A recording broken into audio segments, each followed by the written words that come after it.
बिस्मिल्लाहिर्रहमानिर्रहीम। Welcome to my YouTube channel. Viewers, आज हम बात करेंगे विदहोल्डिंग एजेंट के बारे में कि विदहोल्डिंग एजेंट किसे कहते हैं, कौन कौन विदहोल्डिंग एजेंट हो सकता है और विदहोल्डिंग एजेंट का क्या काम है। सबसे पहले इसकी डेफिनेशन देखते हैं कि विदहोल्डिंग एजेंट की डेफिनेशन क्या है। Withholding agents are those who collect tax on behalf of FPR and deposit in government accounts। यानी कि विदहोल्डिंग एजेंट वो है जो अगर विदहोल्डिंग एजेंट की कैटेगरी में फॉल करता है तो विदहोल्डिंग एजेंट का काम क्या है कि वो टैक्स कलेक्ट करे। टैक्स कैसे कलेक्ट करेगा, यानी कि जो भी वो चीज़ परचेज करेगा, बाय करेगा, उसकी इनवाइस के टोटल इनवाइस पर उसने विदहोल्डिंग करनी है स्पेसिफिक रेट के मुताबिक। वो विदहोल्डिंग करके गवर्नमेंट डिपार्टमेंट एफपीआर में जमा कराएगा। ये है विदहोल्डिंग एजेंट का काम। ठीक है। अब विदहोल्डिंग एजेंट के सेक्शंस कौन कौन से होते हैं। अगर आप विदहोल्डिंग एजेंट में फॉल कर गए हैं तो आपने किस किस सेक्शन के तहत काम करना, डिडक्शन करनी है। तो ये आपके सामने एक फ़ाइल जो है वो ओपन की है। इसमें ये देखिए मुख्तलिफ सेक्शन आ रहे हैं, यानी कि हर डिपार्टमेंट का एक अपना सेक्शन है। जो प्राइवेट मैन्युफैक्चरर्स हैं उनका सेक्शन अलहदा है, जो गवर्नमेंट के हैं उनके सेक्शन अलहदा हैं। बिजली, वापटा, सुई गैस, बैंक, इन सब के सेक्शंस अलहदा हैं। कस्टम का सेक्शन, इंपोर्ट का अलहदा है। तो ये विदहोल्डिंग के तहत हर डिपार्टमेंट के तमाम सेक्शंस जो हैं यहाँ पे दिए हुए हैं। जैसे ये 148 इंपोर्ट का है, ये कलेक्टर ऑफ कस्टम यानी कि कस्टम वाले काटते हैं, ये आपकी जीडीज में आता है। ठीक है। 149 सैलरी का है। इसी तरह नीचे अगर आप आ जाएं, ये सारे सेक्शंस हैं। तो आगे 155 रेंट का है। 153 जो ज़्यादातर payment of goods and services, ठीक है, जो यहाँ पे प्राइवेट कंपनीज या मैन्युफैक्चरर्स जो है वो 153 के तहत जो है वो डिडक्शंस करते हैं payment of goods and services पे। ठीक है। इसके बाद ये नीचे मुख्तलिफ सारे सेक्शंस जो हैं वो आ रहे हैं। ठीक। आपने मतलब है जिस कैटेगरी में आप फॉल करते हैं आपने उस सेक्शंस के मुताबिक जो है विदहोल्डिंग करनी है। अब अगला पॉइंट देखते हैं कि ये विदहोल्डिंग एजेंट कौन कौन हो सकता है। ठीक है। सबसे पहले हम डेफिनेशन देखते हैं कि विदहोल्डिंग एजेंट कौन कौन हो सकता है। तो प्रिस्क्राइब्ड पर्सन यानी कि विदहोल्डिंग एजेंट का प्रिस्क्राइब्ड पर्सन कौन कौन हो सकता है। ठीक है। सबसे पहले फेडरल गवर्नमेंट जो है वो डे वन से जो है वो रिस्पॉन्सिबल है विदहोल्डिंग की, यानी कि जो भी वो चीज़ बाई करेगी चाहे टेंडर के ज़रिए, तो उस पर जब पेमेंट करेगी तो वो विदहोल्डिंग करके जो है वो पेमेंट करेगी, अगर आपके पास एग्जेम्पशन नहीं है तो। ठीक है। उसके बाद कंपनी है। अगर कंपनी का टर्नओवर 1 रुपये है या 10 रुपये, वो डे फर्स्ट से जो विदहोल्डिंग एजेंट है वो भी जो है वो विदहोल्डिंग करके रिस्पॉन्सिबल है जमा कराने की। उसके बाद आ जाता है AOP, associate of person. Associate of person के लिए लिमिट है 100 मिलियन, यानी कि 100 मिलियन 10 करोड़ तकरीबन बनता है ये सालाना। तो अगर उसका टर्नओवर 10 करोड़ सालाना है तो वो विदहोल्डिंग एजेंट है और वो विदहोल्डिंग करेगा। अगर और उससे यानी कि जिस ईयर में उसका टर्नओवर 10 करोड़ को टच कर गया 100 मिलियन को, तो उस साल और उससे आगे सालों को जो है वो विदहोल्डिंग एजेंट बन जाएगा। ठीक है। आने वाले सालों के लिए। उसके बाद है इंडिविजुअल। इंडिविजुअल के लिए भी सेम जो है वो 100 मिलियन की कंडीशन है कि अगर इंडिविजुअल का टर्नओवर भी 100 मिलियन है तो वो भी रिस्पॉन्सिबल है विदहोल्डिंग के ये विदहोल्डिंग का, यानी कि वो भी विदहोल्डिंग एजेंट है। जिस ईयर उसका ये टर्नओवर पूरा हो गया उस ईयर और उससे आने वाली ईयर्स के लिए वो विदहोल्डिंग एजेंट बन जाएगा और वो विदहोल्डिंग करेगा। उसके बाद हम देखते हैं ये नॉन प्रॉफिट ऑर्गेनाइजेशन है। नॉन प्रॉफिट ऑर्गेनाइजेशन मतलब है एनजीओज या ट्रस्ट वगैरह हैं जो मतलब चीज़ें बाय करते हैं बाहर से, मैन्युफैक्चरर से, तो वो उस पर भी विदहोल्डिंग करेंगे और जमा कराएंगे। ठीक है। उसके बाद फॉरेन कंट्रैक्टर है, कंसोर्टियम है, एक्सपोर्टर है। तो ये सारे जो है हजरात जो हैं ये विदहोल्डिंग एजेंट में आते हैं। इनके ऊपर कोई लिमिट नहीं है। लिमिट सिर्फ ये एसोसिएट ऑफ पर्सन और इंडिविजुअल पे है, वो भी 100 मिलियन टर्नओवर एनुअल की। ठीक है। अब आ जाते हैं हम सेक्शन 153 के बारे में, जो हमारा आज का टॉपिक था कि 153 के सेक्शन के तहत कैसे हम चालान प्रिपेयर कर सकते हैं और 153 का सेक्शन किस किस पे लागू होता है।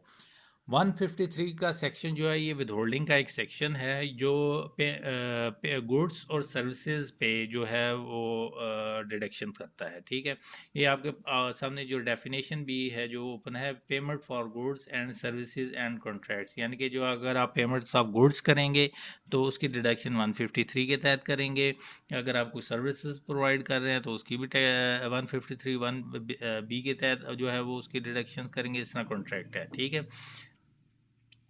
अब यहाँ पे देखा है for the sale of goods, sale of goods के लिए, for the rendering of providing of services, rendering या प्रोवाइडिंग ऑफ सर्विसेज के लिए, execution of a contract, contract के लिए, for the sale of goods और फॉर रेंडरिंग और providing of services, यानी कि आप अगर गुड्स सप्लाई करते हैं as a middle man character तो वो भी आप जो है वो टैक्स विदहेल्ड करेंगे। Shall all the time of making the payment, वो पेमेंट करेगा deduct tax from the gross amount payable at the rate specified in the division 3 part 3 of the first casual, यानी कि वो रिस्पॉन्सिबल है कि वो tax deduct करेगा और डिपॉजिट कराएगा, और फर्स्ट कैजुअल जो है वो उसमें आपको तमाम रेट्स जो हैं वो दिए हुए हैं जिसके मुताबिक आपने डिडक्शंस करनी है। अब हम बात करेंगे कि विदहोल्डिंग का चालान जो है वो किसी भी सेक्शन के तहत कैसे प्रिपेयर किया जाता है, चाहे सेक्शन आपका 149 सैलरी का हो, चाहे 153 गुड्स और सर्विसेज का हो, या रेंट का हो, तो यानी कि किसी भी सेक्शन के तहत जो है वो चालान कैसे प्रिपेयर किया जाता है। तो चलें चालान प्रिपेयर करते हैं। सबसे पहले हम FBR की साइट में जाएंगे।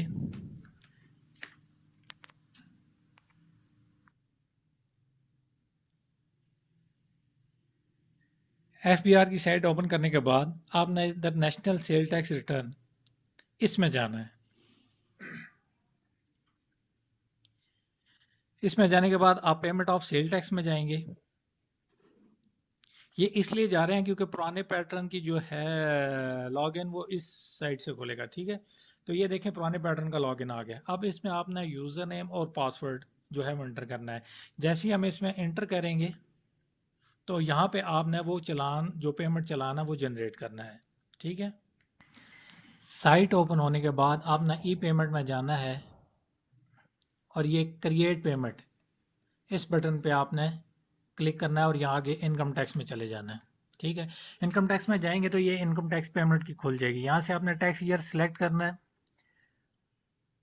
टैक्स ईयर सेलेक्ट करने के बाद यहाँ पे आपने nature of payment, nature of payment में मतलब है एडमिटेड टैक्स है, एडवांस टैक्स है, फाइनल टैक्स है, मतलब है कौन सा टैक्स है। ठीक है, तो अगर कंपनी है तो वो एडजस्टेबल टैक्स होगा, अगर AOP इंडिविजुअल है तो वो फाइनल टैक्स होगा। ठीक है, ये आप देखें इनकम टैक्स टैक्स एडजस्टेबल लिखा हुआ है, विदहोल्डिंग इनकम टैक्स एडजस्टेबल। ठीक है, नीचे आप मंथ सेलेक्ट करेंगे कि ये किस मंथ का है। ठीक है, यहाँ से आपने मंथ सेलेक्ट कर लिया। उसके बाद नीचे आप आएंगे,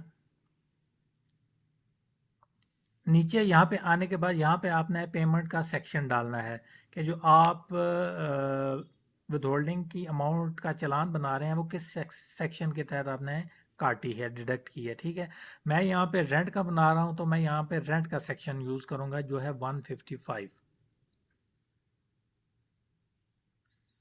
ये रेंट का 155 रेंट ऑफ प्रॉपर्टी। ठीक है, मैंने इसका सेक्शन जो है वो यूज कर लिया। यहाँ पे मैं आप नीचे लिखेंगे NTN, या अगर आपके पास NTN नहीं है तो आप आगे CNIC जो है वो डालेंगे। ठीक है, जो भी आपके पास अवेलेबल हो। मैं यहाँ पे NTN लिखता हूँ। जैसे ही आप NTN लिखेंगे तो ये डेटा जो है वो ऑटोमेटिक उठा लेगा। ठीक है, इसमें एड्रेस सारा कुछ जो है वो ऑटोमेटिक उठाएगा, नेम शेम सब कुछ। ठीक है, ये प्रोसेस कर रहा है।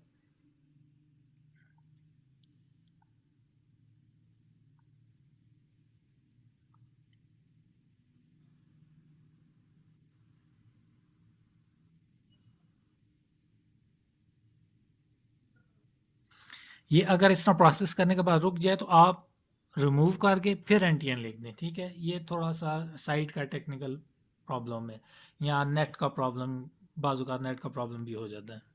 ठीक है, ये देखें जो है इसने अपना डेटा उठा लिया। NTN जैसे आपने लिखा है तो इसने पूरा उसके पार्टिकुलर जो है वो उठा लिए। ठीक है, अब आपने क्या करना है, नीचे जो है वो टैक्स की अमाउंट, यहाँ पे आपने पहले सिटी सेलेक्ट कर लेना है। ठीक है, ये किस सिटी में है, इस्लामाबाद है, जो भी एड्रेस है इसका, पिंडी आरटीओ का इस्लामाबाद का है, जो इसके रहाइश का या इसके CNIC पे जो एड्रेस आ रहा है सिटी, वो आपने यहाँ पे सिटी डाल देना है कि ये किस सिटी का है। ठीक है, उसके बाद यहाँ पे आपने टैक्स की अमाउंट लिखनी है, जिस अमाउंट पे टैक्स काटना है, और आगे उसकी जो है वो टैक्स डिडक्ट, यानी कि जो आपने टैक्स काटा है, जो टैक्स की फिगर बन रही है, वो आपने यहाँ पे आगे लिख देनी है। ये लिख के उसके बाद आपने ऐड के बटन पे क्लिक कर देना है।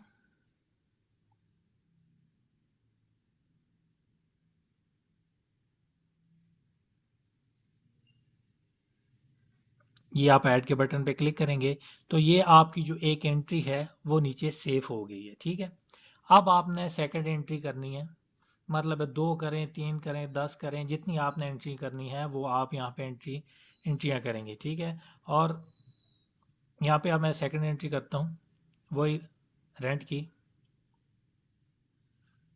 पेमेंट का सेक्शन यूज़ किया, उसके बाद NTN लिखूंगा।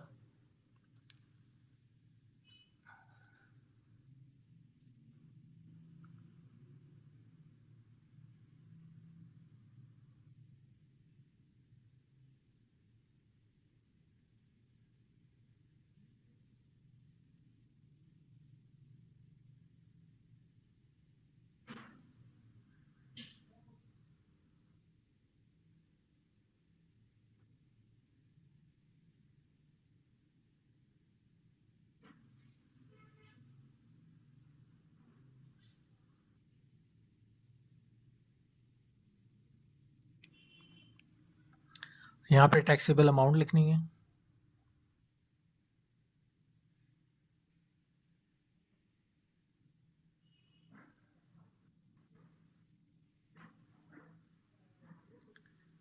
यहाँ पे टैक्स की अमाउंट, ऐड के बटन पे ये क्या एरर है, please provide a valid tax payer address. हम NTN को रिमूव करके दोबारा लिख देंगे। ठीक है, यानी कि वो उसने उठाते हुए कोई साइट का या नेट का प्रॉब्लम है, तो वो प्रॉपर एड्रेस जो है उसने उठाया नहीं है। आप दोबारा NTN रिमूव करके दोबारा NTN लिखें।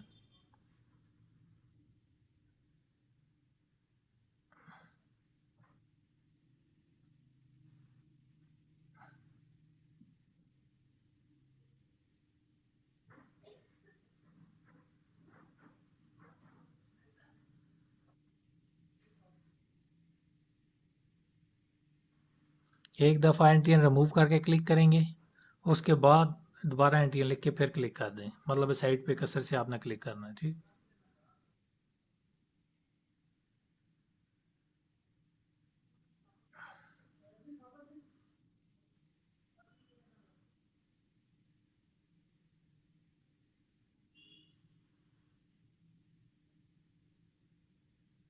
अगर ये प्रॉब्लम दे रहा है तो फिर आप यहाँ पे एड्रेस पे उसका मैनुअली एड्रेस जो है वो टाइप कर सकते हैं। फॉर एग्जांपल अगर एक दो दफ़ा करने से नहीं उठा रहा तो मैनुअली आप जो है वो टाइप कर दें। तो उसके बाद आपने ऐड कर देना, ये ऐड होगी। ठीक, अब इसके ऐड होने के बाद आप इसको नीचे अगर स्क्रॉल करें तो ये देखें, ये अमाउंट इन फिगर, यहाँ पे जो है वो टोटल जितनी एंट्रियों का यहाँ पे टोटल आ रहा है वो यहाँ पे आपके पास आ रहा है अमाउंट इन फिगर में। ठीक है, चाहे यहाँ पे 2 एंट्री हैं या 10, टोटल जो है वो ऑटोमेटिक आएगा। उसके बाद आपने यहाँ से क्रिएट कर देना है। क्रिएट के बटन पे क्लिक करेंगे तो वो आगे से करेगा कि इसको कंफर्म करें, यानी कि दोबारा रीचेक कर लें, इसमें कोई मिस्टेक है या करेक्शन करनी है तो कर लें। रीचेक करने के बाद आपने दोबारा क्लिक कंफर्म के बटन पे क्लिक करना है तो ये आपके सामने आ जाएगा। अब आप इस प्रिंट के बटन पे क्लिक करेंगे, जैसे ही प्रिंट के बटन पे क्लिक करेंगे तो ये साइट पे PDF जो है फाइल डाउनलोड हो जाएगी। आप इसको ओपन करें तो ये आपका इनकम टैक्स का चालान जो है रेडी है, यानी कि PSID इनकम टैक्स की रेडी है डिपॉजिट करने के लिए। इस तरह आपने जो है वो विद होल्डिंग का जो है वो चालान प्रिपेयर कर लेना है। ठीक है, मैंने रेंट का चालान प्रिपेयर किया है। इस तरह अगर आपने जिस भी सेक्शन के तहत चालान प्रिपेयर करना है तो आप पेमेंट सेक्शन में जाके वहाँ से चाहे आप सैलरी का चालान बनाएं या किसी और की चीज़ का, मतलब है वहाँ पे सारे सेक्शंस अवेलेबल हैं। ठीक है, तो 153 का बनाएं, ठीक है। 153 के तहत भी आगे सेक्शंस हैं, रेट्स हैं, ठीक है। तो आप जिसका भी सेक्शंस का वहाँ से बनाना चाहते हैं, वहाँ पे पेमेंट सेक्शन पे आप जाके बना सकते हैं, ठीक है। उसके बाद जो जहाँ तक बात है कि रेट कितने परसेंटेज होगा, उसके लिए एक अलहदा चैप्टर है, वो आपको अगर गूगल पे सर्च भी करेंगे विद होल्डिंग रेट्स, तो वो आपके विद होल्डिंग के तमाम रेट्स आ जाएंगे। जैसे कंपनी है प्राइवेट लिमिटेड है, उसका 4% है, विदाउट प्राइवेट लिमिटेड है उसका 4.5% है, इस तरह फाइलर और नॉन फाइलर का टैक्स कितना है। तो वो ये तमाम जो है वो लंबे चौड़े रेट्स आपके सामने आ जाएंगे, ठीक है। तो इस तरह आप जो विद होल्डिंग करके इस तरह आपने चालान जनरेट करना है। चालान जनरेट करने के लिए आपने पुरानी वाली वेबसाइट पे जाके लॉग इन होना है, ठीक है, जैसे मैंने आपको इस वीडियो में बताया है, ठीक। तो उम्मीद करता हूँ कि आज के लेक्चर से आपको ये विदहोल्डिंग का चालान प्रिपेयर करना आ चुका होगा, और इसमें जो तमाम आपके पॉइंट्स हैं वो क्लियर हो चुके होंगे। अब तक के लिए इतना ही। अल्लाह हाफिज़।